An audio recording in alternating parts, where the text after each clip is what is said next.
6 reasons why AC Milan fans should believe in Pioli.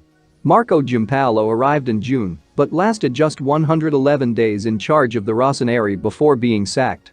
That was the shortest reign of any manager in the club's history.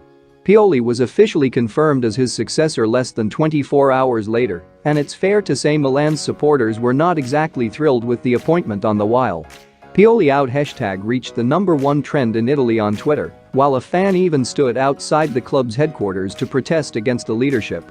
While there were arguably more qualified alternatives available, it's important to look at the merits of the former Lazio and Fiorentina boss ahead of his first game in charge against Lecce on Sunday. Here, we take a look at 6 reasons Milan's supporters should give the 53-year-old a chance. 1. Man management. Pioli is known for his charismatic approach to management, building a foundation based on valuing players as people first.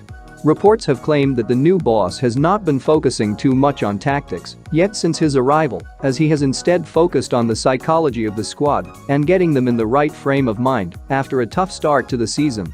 Pioli likes to work with players individually to understand them and how they work, and in order to adapt his methods. In that sense, he is arguably a polar opposite to Giampaolo, with some of his former players claiming he barely ever spoke to them. Arguably Pioli's biggest achievement though was bringing together Fiorentina as a football club following the tragic death of Captain Astori.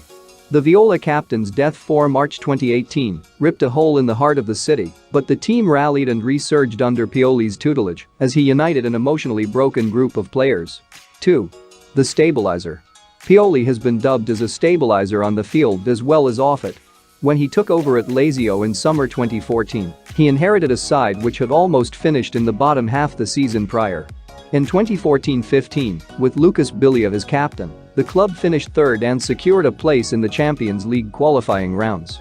Pioli took charge of Inter in November 2016 after a horrendous start to the season under Frank de Boer, and his effect was almost instant. After one draw against Milan, a win and a defeat in his opening 3 games, the Nerazzurri won 9 of their next 10 games, with the only defeat being a narrow 1-0 loss away at Juventus. The counter-argument to that, of course, is that things turned sour after, but a quick pickup is exactly what Milan need. 3. Taming youthful exuberance. Pioli is also credited heavily for his ability to get the best out of young players, something which will be hugely beneficial given the nature of Milan's squad. It was reported in August that the Rossoneri could set records this season in terms of youngest 11 fielded, but this has arguably led, and after a summer transfer campaign which saw 6 players signed, the oldest of whom is 25. Pioli is credited as being the man who showed faith to one of Italy's rising stars in Chiesa, as well as helping centre-back Nikola Milenkovic during his time at Fiorentina. At Inter he got the best out of Gallardini, and going back to his time at Lazio the likes of Stefan de Vrij, Keita Balde, Felipe Anderson and Savic emerged. Milan are in dire need of an experienced hand to help nurture and develop their young core, and Pioli could be that man. 4. Cost risk. Looking from a purely economic point of view, Pioli's contract makes a lot of sense for the club too. The other person in the running for the job appeared to be Luciano Spalletti, with the ex-Inter boss Spalletti having even apparently accepted a 3-year deal at Milan. However, severance terms to end his Inter contract could not be agreed, though there is an argument that a €15 million commitment to Spalletti, €5 million salary over 3 years, is a huge risk in comparison to Pioli's terms. The latter has essentially signed a deal until the end of next season with a bonus if a top 4 finish is achieved, plus a clause saying he will leave if a European finish is not attained this campaign. In other words, if Pioli isn't a success he will leave, and it won't be financially crippling regardless of the outcome. 5. Style of play. Marco Giampaolo arrived with the intention of instilling his complex 4-3-1-2 system through pre-season and developing it to the same level we saw at Sampdoria, but it never happened.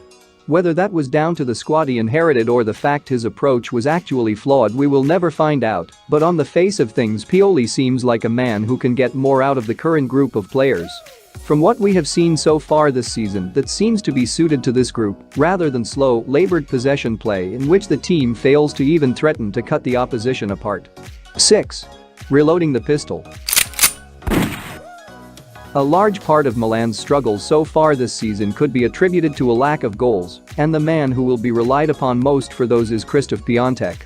The Poland international has just one goal from open play in his last 13 Serie A games stretching back to April, and the Rossoneri desperately needs to find a way to get him firing again.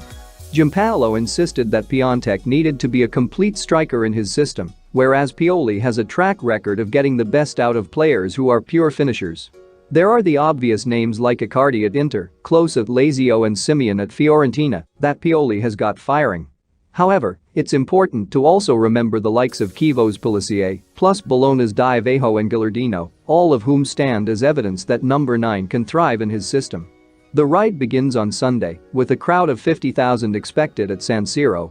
Pioli will undoubtedly be judged immediately as every Milan manager is, but one thing he should be given is a chance to prove that he can work with this team and bring some stability. After that, especially given the nature of this club, anything goes.